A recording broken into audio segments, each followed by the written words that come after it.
the addition of the drones to us, it allows us to have the capability of having aerial views of crime scenes, active scenes where we're maybe looking for missing people, or fires, uh, wreck investigations.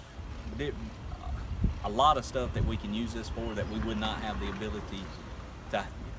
We're not big enough to have like an aviation division per se, or the funding for it. So this allows us to have that same vantage point at a fraction of the cost.